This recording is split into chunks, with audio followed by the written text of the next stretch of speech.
Sabah al-Khair, good morning dear listeners. You're listening to Radio 3CR on 855 AM and Palestine Remembered with Robert Martin, Nasser Mashni and Yusuf Ahmed al-Rimawi.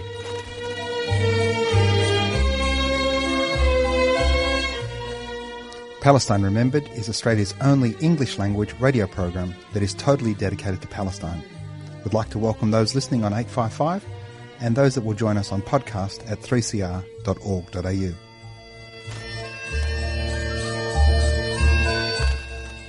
Thanks for joining us. Stay with us and enjoy the episode. Bringing you the news and views and the untold side of the Palestinian struggle for freedom from a Palestinian perspective.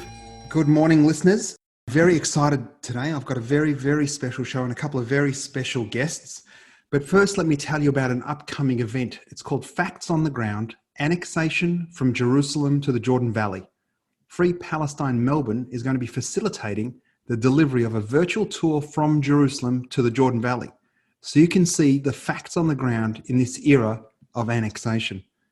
The tour will be delivered by 24 Palestinian tours, and the tour will take us from Jerusalem through Jericho to the Jordan Valley. Our tour guide will be Palestinian filmmaker and activist Ihab, who will be joining us today. Ihab will show us how the policy of annexation is being carried out and its effect on the Palestinians who are losing their lands, water, and freedom of movement to the Jewish settlers in the West Bank. This will be a unique tour conducted especially for an Australian audience and will give you a greater understanding of the challenges faced by Palestinians in Palestine today. The tour will screen for approximately 45 minutes to an hour, followed by a 30-minute live Q&A with our tour guide, Ihab. The show is going to be on Wednesday, October 7th at 7:30 p.m. Melbourne time. That's Wednesday evening at 7:30 p.m. Melbourne time. To register really easily, go to fpmelbourne.org. fpmelbourne.org. I'll put the details on the podcast. This is one you do not want to miss. Very exciting. I said earlier on, aside from Ihab, we've also got Andrea Jackson, who's an award-winning freelance journalist. She's joining us. She's previously worked for The Age. She won the Australian Arabic Council Media Award in 2004, which was a trip to the Middle East. And in 2005, she visited Gaza and the West Bank.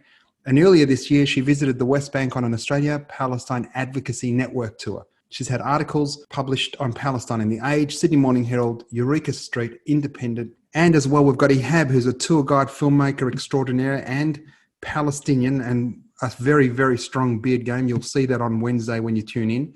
He's grown up and lives in the old city of Nablus. Good morning, Andrea. How are you? Good, thanks. Salam, Ihab. How are you? Good, fine. How are you? Good. How long have you been running these tours?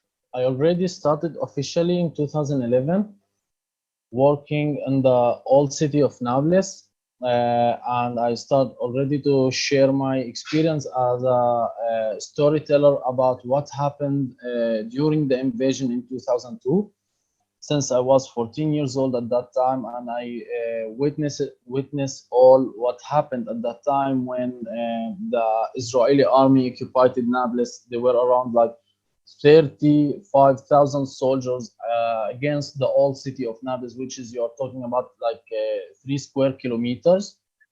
And since that time, I start already to work in tourism, on what we call it alternative tourism, because we don't have actually official tourism here in Palestine, since we don't control our borders, and we don't have the freedom of movement, and we cannot invite people easily to join us in West Bank and also in Gaza Strip.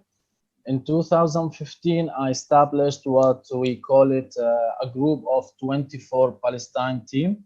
Why we call it 24 Palestine? Because we would like in the future to make this project updating people each second about what's going on in Palestine.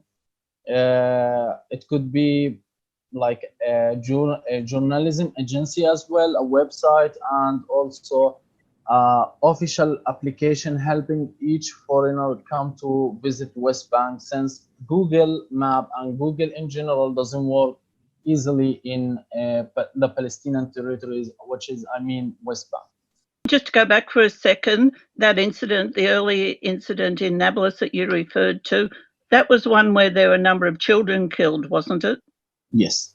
What's the situation at the moment, given that there's a concern about the coronavirus? Is that affecting tours? Are you still able to run tours at the moment? Actually, tourism sector is stopped since the beginning of March. We started early lockdown after they discovered 17 cases in Bethlehem, and actually the virus is transferred, and the people that get infected in Bethlehem, it was by a Greek group.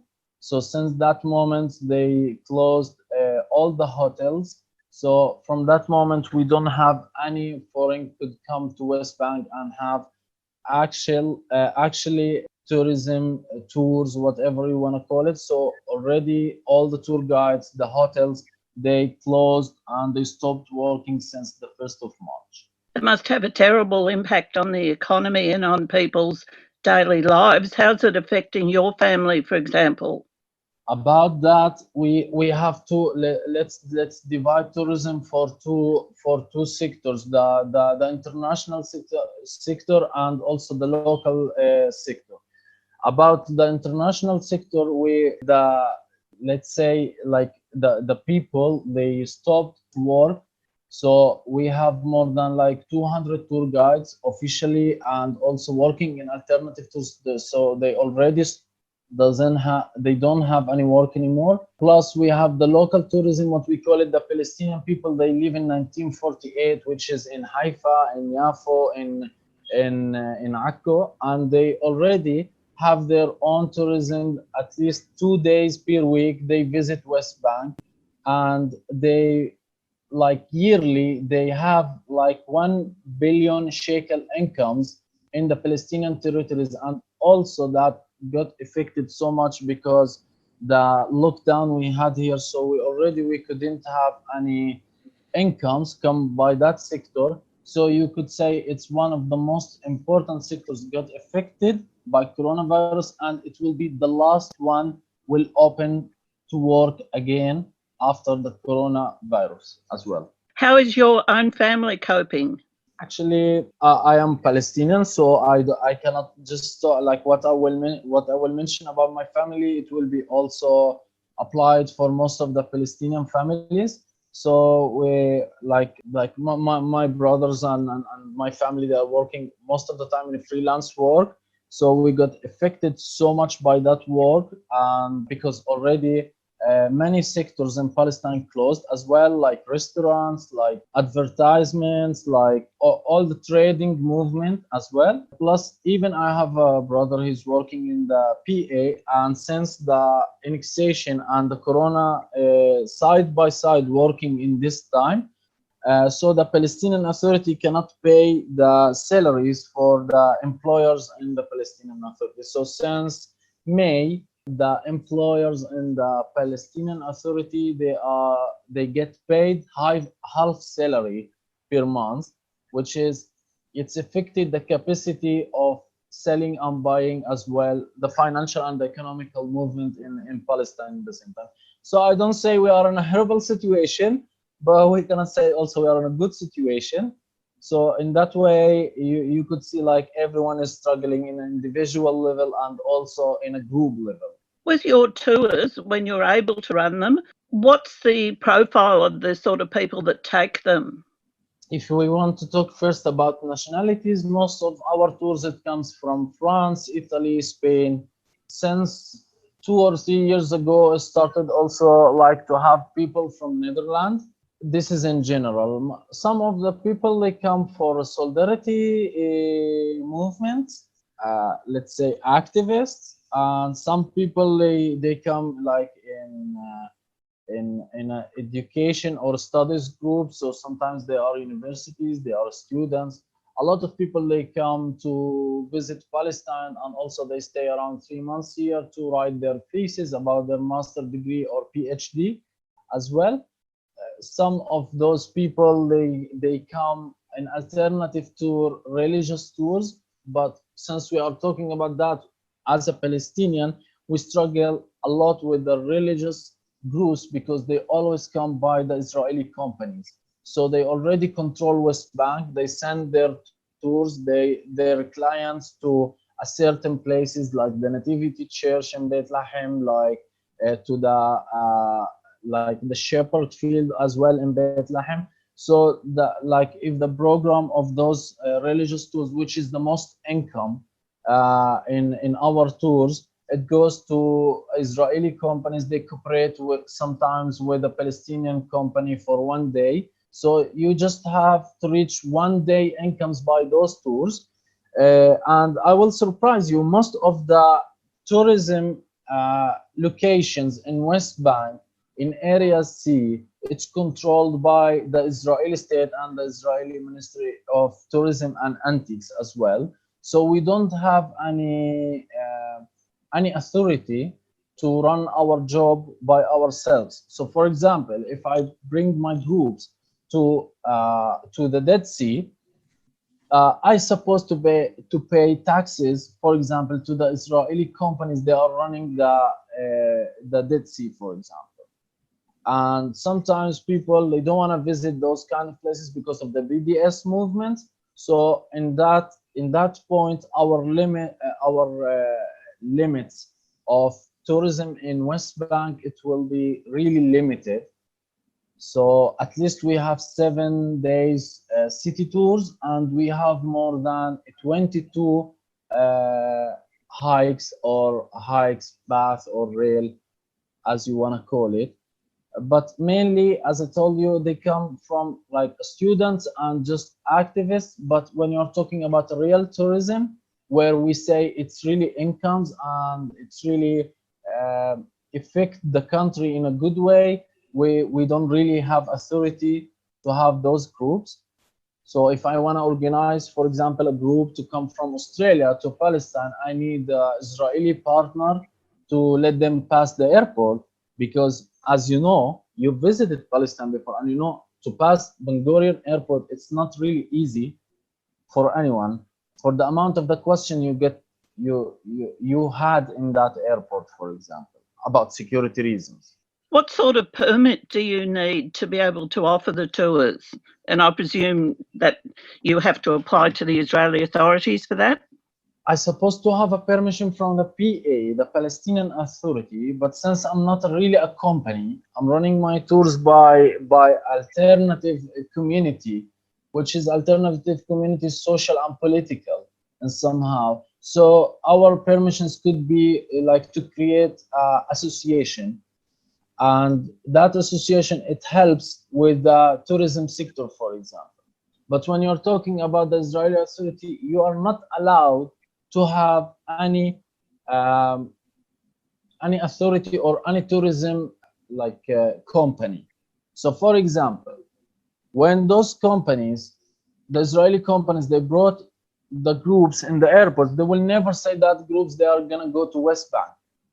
They're gonna say they are going to 1948, which is what they call it, Israel, and to Jordan, but they will never mention West Bank, because in any way, if they will mention they are working with Palestinians, they will deny it all the group, because they don't recognize there is anything in West Bank to see. That's the first point. The second point, if those people, they will come to West Bank, they will understand there is an occupation here in this land. And that's what Israel always try to deny in any way for the world to see. I think there's sometimes an exception, because I know Australian politicians have been taken on tours of Israel to start off with, but there's also there's always a visit to Ramallah just tacked on at the very end, so that they can't be accused of being one-sided and only seeing the Israel side.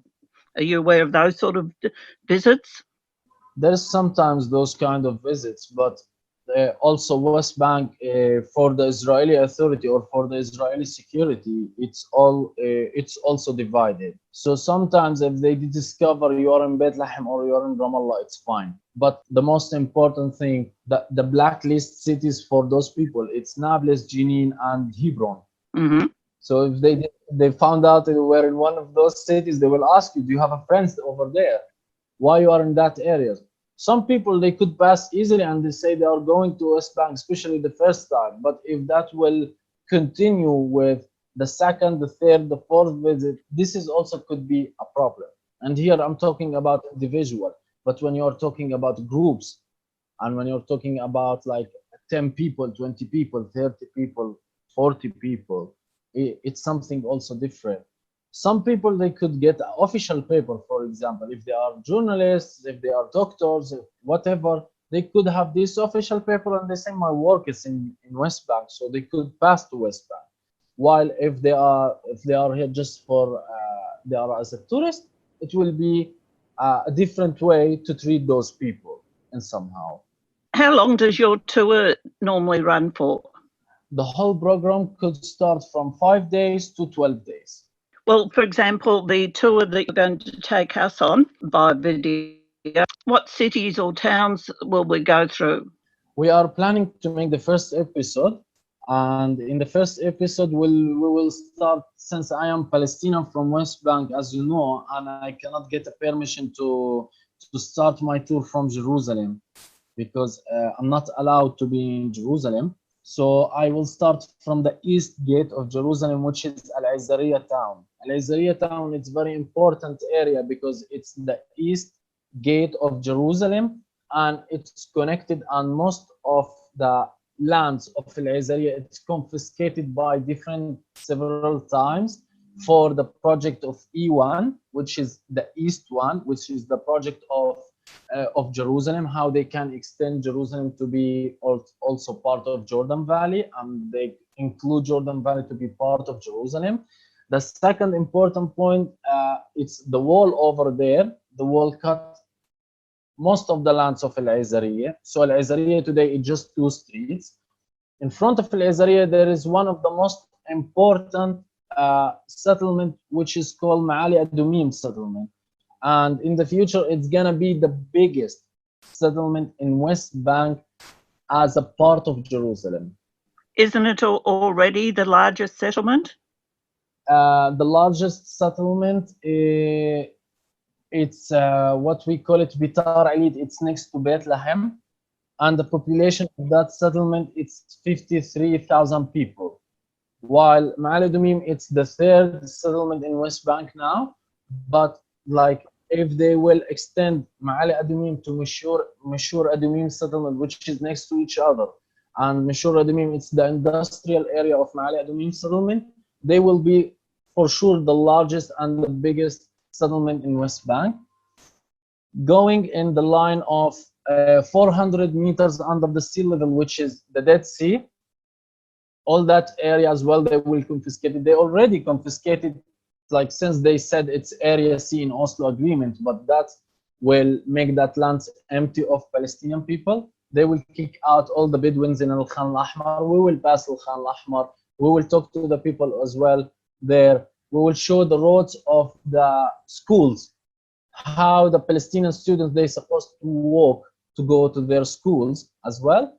And from there, we will show the east borders of the historical Palestine, which is sharing with Jordan, and why the annexation, it's very important to protect the east borders of Israel, as they will call it. And then we will go up with our tour to reach Al-Oja. We had the river over there, but now the river is dry because of the Makarot company, the Israeli company. They dig deeply in the ground and they control the sources of the sources of the water over there. So the area there, it's just salty dry without river anymore. And then we will continue up until the last point, the Palestinian, they can reach in the Jordan Valley, which is Kardala and Bardala and Ain al-Bayda. It's 3 villages next to each other, and they will be as well confiscated. And then we will move up to a little bit, so we will see Tamun as a natural reserve, and also they will confiscate the mountain and build a settlement over there. So from there, we will show many different problems, the freedom of movement, the water problems and issues the Palestinian they face over there, also the nation. Because the lands will be Israeli, but the Palestinians, they are living there, they will not get any Israeli rights, so they will be Palestinians. So this will be a conflict. Along the way, Are you going to be able to talk to some other Palestinians about in these different areas about how they're affected, and in particular in parts of the Jordan Valley, about how they have to steal their own water back to just survive? I will have a guest. He's working over that area. He's from OLP. And as well, I will have in each area, we will visit a local activist. He's working on that issues. They have already some like documents. They are following their problems since Oslo agreement in that area. So for sure, we will target many local people to talk to them about the situation over there. Excellent. How many checkpoints do you have to go through along the way? Since I will drive from Rambles, I will pass Huara checkpoint, Zatara checkpoint, until I reach the DCO, so 3 checkpoints, and Zaim is 4. I guess I will pass 4 checkpoints just in 1 hour and a half driving. Do you normally get stopped or held up with your tours at checkpoints? Yes, and I was close to get arrested 2 times, and 1 time they point the guns in my face when I was filming in the old city of Hebron, because I had 2 cameras and a microphone, and I tried to pass a checkpoint inside the old city of Hebron, and they stopped me, and in a moment they point the guns in my face. So it was like a difficult moment, you know, like, and also you cannot film because it's a closed military zone. You can't film as you go through the checkpoint, but you can film beyond. No, if I will film, I will film in a hidden way. But actually, since 2002, we are all as civilians in Palestine, in West Bank, we are under a military law. What that means, they don't treat me as a civilian. I am guilty until I prove I'm innocent. So as a journalist or as a tour guide or whatever, if I just raise up my voice against them and they shot me, I am guilty until I found out cameras, witnesses, people, whatever, they prove I'm innocent. So maybe they will judge the soldier who shot me. Have your tours ever had the people on them being destroyed by Israeli soldiers? Yes, many times. Mm-hmm. Not just me, all the Palestinians, they are working in these sectors, and most of the people, especially the activists, they got denied or they got arrested or whatever. Even if we try to build a security protocol to avoid all those kind of problems, but we are facing soldiers 18 and 19 years old, and sometimes there is no way to communicate with them. They just have orders and they just want to do what they see is right for them, to show their power and to show they can control in every area. What's the reaction of the people on your tour when that happens?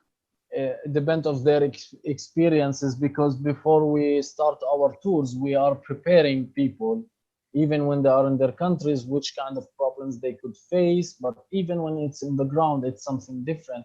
Some people they are calm, some people they get angry, some people they start to cry, some people they leave Palestine and they say, I don't know how is Palestinian can handle this every day in their life. Sometimes like people, they go out and they write books, they write plays, they write whatever they want about the situation, you know. Some of them they come as a tourist and they leave Palestine as an activist, because for how much they see unfair situation on the ground. So it's a changing experience for a lot of people. Do you find that when you're taking a tour and you've got people on the tour that you get treated differently by the soldiers than if you were just by yourself wanting to film? For sure, it leaves a good impact, and it leaves a protection sometimes. Yes. Not always, but sometimes, yes. I could shout when I'm surrounded by my friends, the foreign one, because they could be a protection for me. Yes. At that moment, you know, because they also, yeah. So for sure, when I'm surrounded by foreigners, it will be totally different about being by myself. This is one of the realities, that even though the soldiers are 18 or 19, they're practiced in public relations. And if they're going to do something to Ihab, Andrew, they're going to make sure there's no white people to witness it. Ihab, Andrew, thanks so very much for that. We've only got a couple of minutes to go, Ihab, and everybody's going to join us on Wednesday at 7:30 to watch your tour and participate in the Q&A. Ihab, if you wanted to tell our listeners one thing they can do to support Palestine, what's the one thing you tell everybody to do?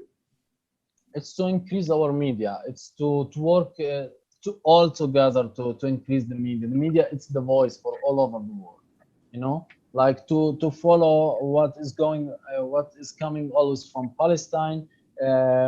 When the situation will be better of Corona, at least everyone's supposed to come and to visit Palestine one time to understand what is going on the ground. Some areas we will not see after 5 years. We will not. They are trying to annex more 30% of West Bank. So maybe in 10 years or in 20 years, if we didn't really raise up our voice and we say no, we will disappear as a Palestinian. Because this is just the first step of the annexation, 30% of West Bank. And after that, they will take more and more. Because until now, Netanyahu didn't decide, and the Israeli state didn't decide what they want to annex at the moment. They already take more lands and more lands and more lands. And for that, to understand that there is a book, it's a Zionist book. I mentioned for a lot of people to read it in my life. It's called They Must Go. This book has been written in the 80s. And this book is talking about the annexation of today. So this is a long-term plan, and it will never finish until they will take all the lands and they will kick all the people out. Thank you so much, Ihab. This is one of the great problems for Zionism. You know, it has a concept of being all of the land and democratic and Jewish. And the reality is it can have two. It can have the land and democratic but not be Jewish. All of the land and Jewish, but it's not democratic, or democratic and Jewish and not all the land. And the thing they're learning, and the thing they should know, Zionists should know, is the Palestinians are not going anywhere. We're not going to have a second Nakba. We won't allow it. Ihab, thank you so very much for joining us from Palestine. We look forward to seeing you on Wednesday night, 7:30, October the 7th. Go to Free Palestine website. That's fpmelbourne.org. Andra, thanks so very much for joining us and facilitating that conversation. Thank you. And we look forward to seeing you on Wednesday, Hab. Thank you so very much. Well, fantastic. I can't wait for that. Make sure you register at fpmelbourne.org, fpmelbourne.org, for facts on the ground, annexation from Jerusalem to the Jordan Valley. This tour will be delivered by 24 Palestine Tours. The tour will screen for about 45 minutes to an hour with a 30-minute Q&A with Ihab. Wednesday, October 7 at 7:30 p.m. That's this coming Wednesday, fpmelbourne.org. That's fpmelbourne.org. We've only got about a minute to go, but just a very quick one from the United States, where a Congresswoman, Representative Alexandra Ocasio-Cortez, she had initially said that she would attend a memorial service for Rabin, Yitzhak Rabin. Many of you will remember him from the White House lawns. Most of you won't know the bloody history of this man and his contribution to the ethnic cleansing of Palestine. Palestinians haven't forgotten who he is. We haven't forgiven him. Alexandra, who is a leader of a new part of the Democratic Party, a progressive Democratic Party, a party that recognises the Black Lives Movement, the fight for LGBTQI rights, Palestinian rights, the intersectionality of that. She is a leader and a participant in that space. She accepted an invitation to attend that memorial service. Thankfully, she listened to Palestinian voices, and when told of the crimes of this man, of the blood on this man's hands, she, thankfully, did the right thing and cancelled her attendance. Now, this was met with huge uproar in Washington. How dare she say no to Zionism? It's fantastic. The increasing irrelevance of the Zionists, of the Zionist lobby party, is a wonderful thing to witness and great to be around. Thanks for listening. Don't forget to share the podcast, tell your friends, and there's never been a better time for Free Palestine. And make sure you tune in on Wednesday for Ihab's tour. fpmelbourne.org.